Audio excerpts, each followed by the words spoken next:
دیکھو جب پارسائی ہونا پارسائی، آپ دیکھیں ہمیشہ پارساؤں کے یہاں پارسا پیدا ہے۔ حضور علیہ السلام جس گھر میں پیدا ہوئے اس خاندان سے زیادہ کوئی خاندان پارسا نہیں تھا، اور حضور جس ماں باپ سے پیدا ہوئے ان ماں باپ سے زیادہ کوئی ماں باپ اس وقت پارسا نہیں تھا۔ جب لوگ اپنی ماؤں کے ساتھ زنا کرتے تھے، اپنی ماؤں کے ساتھ، یہ عرب کی تاریخ ہے، ماؤں کے ساتھ زنا کرتے تھے، لوگ جانوروں کے ساتھ زنا کرتے تھے۔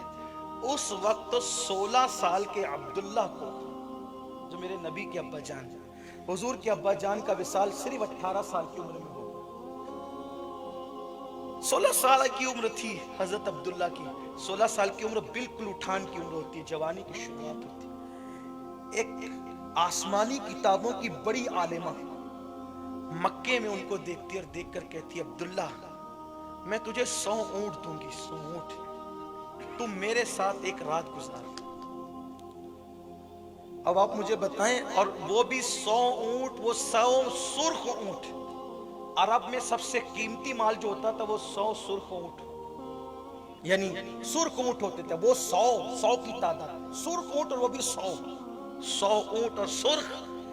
کرنا کیا ہے؟ صرف ایک رات گزارنا ہے۔ حضرت عبداللہ رضی اللہ تعالیٰ فدا امی و ابی، میرے ماں باپ ان پہ قربان۔ ایک بات آپ سے کہوں، جب دعا قبول ہونے میں دیر ہو جایا کرے تو یہ 2 نام بھی وسیلے میں شامل کر لیا کرو، ایک تو جناب عبداللہ کا اور ایک سیدہ آمنہ کا۔ آپ دیکھ لینا پھر دعا کیسے تیر کی طرح بڑھے گا، اس لیے کہ یہ کس کے ماں باپ ہیں؟ ارے جس کی اولاد کا کوئی جواب نہیں ہے اس کے ماں باپ کا جواب لوگ لائیں گے۔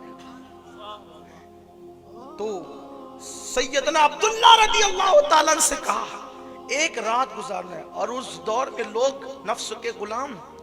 سیدنا عبداللہ کہتے ہیں کہ میں زنا نہیں کر سکتا، تو کہا نکاح کر لو، پھر کہا نکاح کر لو۔ فرمایا ابو کی اجازت کے بغیر وہ بھی نہیں کر سکتا۔ یعنی جس دور میں لوگ زنا کرتے پھرتے تھے، میرے نبی کے ابا جان اتنے پارسا تھے کہ باپ کی اجازت کے بغیر نکاح بھی گوارا نہ تھا، باپ کی اجازت کے بغیر نکاح بھی گوارا نہ تھا۔ پھر دن گزرے، سیدنا عبداللہ کا نکاح حضرت آمنہ خاتون سے ہو گیا۔ اب نام نکل آیا ان دونوں ہستیوں کا، تو ذرا یہاں بھی خراج پیش کرتا ہوں، اس لیے کہ آج میلاد کے مہینے کی دوسری رات ہے۔ امام المتکلمین مولانا نقی علی خان رحمت اللہ علیہ حضرت کے والد لکھتے ہیں کہ جناب عبداللہ کو قتل کرنے کے لیے یہودی ڈھونڈتے پھرتے تھے، اس لیے کہ یہودیوں کی کتاب میں لکھا تھا کہ جب نبی کے ابا جان دنیا میں تشریف لے آئیں گے تو اس وقت ایسی ایسی نشانیاں جلوگر ہوگی۔ تو وہ نشانیاں دیکھ کر کے یہودی ڈھونڈتے تھے کہ وہ جو عبداللہ نبی کا آخری نبی کا باپ ہے اسی کو قتل کر دو تاکہ وہ آخری نبی پیدا ہی نہ ہو سکے۔ ڈھونڈ رہے تھے وہ۔ یہودیوں کو یہ پتا ہے، یہودیوں کا یہ یقین ہے کہ نبی کے ابا جی کی پیدائش بھی کوئی غیر معمولی واقعہ نہیں ہے۔ نبی کے ابو جی بھی پیدا ہوتے ہیں تو آسمان پہ الگ الگ ستارے مسکراتے ہیں۔ ارے جب نبی کے والد کی پیدائش پر قدرت اس طرح اظہار خوشی کرتی ہے تو جب نبی کے آخر